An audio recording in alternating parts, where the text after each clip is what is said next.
अमृत की प्राप्ति और गरुड़ की मां को दास्ता से मुक्ति किस प्रकार मिली। उच्चश्रवा बोले, ऋषियों, एक बार देवताओं और दैत्यों ने मंदराचल पर्वत को मथानी और वासुकी को रस्सी बनाकर समुद्र का मंथन किया। उस समय भगवान ने कच्छप रूप धारण कर मंदराचल को अपनी पीठ पर उठा लिया। समुद्र मंथन करने पर उसमें से 14 रत्न प्राप्त हुए। 14 रत्न निकले, जिनमें लक्ष्मी, रंभा, विष, सुरा, अमृत, शंख, ऐरावत हाथी, धन्वंतरी वैद्य, पारिजात, कामधेनु, कल्पवृक्ष, चंद्रमा, कौस्तुभमणि, उच्चैश्रवा घोड़ा। इनमें से ऐरावत, उच्चैश्रवा, कल्पवृक्ष, पारिजात, कामधेनु, चंद्रमा, धन्वंतरी को देवताओं ने प्राप्त किया। लक्ष्मी, रंभा, कौस्तुभमणि व शंख को भगवान नारायण ने ग्रहण किया।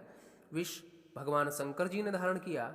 सुरा राक्षसों में बढ़ गई और अमृत को श्री विष्णु ने मोहिनी रूप धारण करके देवताओं में बांट दिया। सर्पों की शर्त सुनकर के गरुड़ जी अमृत लाने के लिए देवलोक की ओर उद्यत हुए। इसी समय उन्हें बहुत तेज भूख लगी। उन्होंने मां से खाना मांगा। मां ने कहा, बेटा, समुद्र में निषादों की एक बस्ती है, तुम वहीं जाकर उन्हें खाकर अपनी भूख शांत करो। गरुड़ जी ने ऐसा ही किया, लेकिन उनकी भूख ना मिट सकी। अब वे उड़ते हुए आकाश में अपने पिता से जा मिले। उन्होंने पिता से भी यही कहा, पिताश्री, मुझे क्षुधा सता रही है। कश्यप बोले, बेटा, यहाँ से कुछ दूर पर एक सरोवर है, उसमें एक हाथी और एक कछुआ है, तुम उन्हें ही खाकर अपनी भूख मिटा सकते हो। गरुड़ जी ने ऐसा ही किया। वे तुरंत उस सरोवर से हाथी और कछुआ को चोंच में दबाकर बैठने लायक स्थान ढूंढने लगे। इसी समय उन्हें एक विशाल वृक्ष दिखाई दिया, किंतु वे उस पर जैसे ही बैठे उसकी डाल टूट गई। गरुड़ ने तुरंत उस गिरती हुई डाल को पकड़ लिया। इसी समय उन्होंने देखा कि उस पर 60,000 बाल के लिए ऋषि लटक रहे हैं। उनकी रक्षा के लिए डाल को अपनी चोंच में दबाकर आकाश में उड़ते रहे।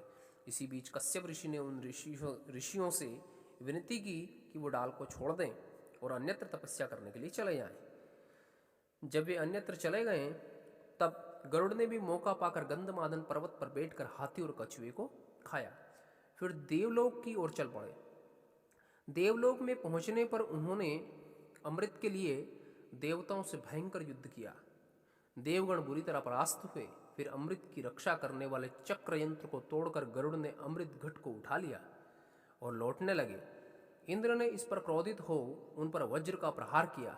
तब गरुड़ जी हंसकर बोले, तुम्हारा वज्र मेरा कुछ नहीं बिगाड़ सकता, लेकिन जिस दधीची मुनि की हड्डी से यह वज्र बना है, उनके सम्मान हेतु मैं अपना एक पंख गिराए देता हूं। उनके पौरुष को देखकर इंद्र ने आश्चर्यचकित होकर कहा, मैं आपसे मित्रता करना चाहता हूं, कृपया आप अपना परिचय दीजिए। गरुड़ ने उत्तर दिया, देवराज, महान पुरुष खुद की अपनी बढ़ाई नहीं करते हैं। बस इतना समझ लो, मैं अपने एक पंख से तीनों लोगों को उठाकर घूम सकता हूं। अब मित्रता हो जाने पर इंद्र बोले, मित्र, आप इस अमृत के घट को मुझे वापस दे दीजिए, क्योंकि आप जिनके लिए इसे ले जा रहे हैं वे स्वभावतः बहुत दुष्ट हैं। गरुड़ ने कहा, मुझे मालूम है, किंतु मैं अपनी मां को दास्ता से मुक्ति दिलाने हेतु इसे उनके पास ले जा रहा हूं। आप वहां से इसे वापस ला सकते हैं। हठात इसके बाद उनकी भेंट नारायण से हुई। श्री नारायण उन्हें देखकर बोले, गरुड़, मैं तुम्हारे को देखकर प्रसन्न हुआ, तुम कोई वर मांगो। गरुड़ ने कहा, मुझे वर दें कि मैं बराबर आपकी ध्वजा में बना रहूं और बिना अमृतपान किए ही अमर हो जाऊं। भगवान के तथास्तु कहने पर गरुड़ ने कहा, भगवान, आप भी मुझसे कुछ मांगे। भगवान बोले, तुम मेरे वाहन का काम करो। गरुड़ ने इसे स्वीकार किया और अमृत घट लेकर सर्पों के पास पहुंचे। फिर उसे सर्पों को देते हुए कहा, लो, मैं अमृत का घड़ा आप लोगों के लिए लेकर आया हूं। अब आज से मेरी मां दास्ता से मुक्त हो गई। सर्पों ने इसे स्वीकार कर लिया और फिर उसे वही कुशासन पर रखकर पवित्र होने के लिए स्नान करने चले गए। इसी बीच इंद्र चोरी से उस अमृत को उठा ले आए।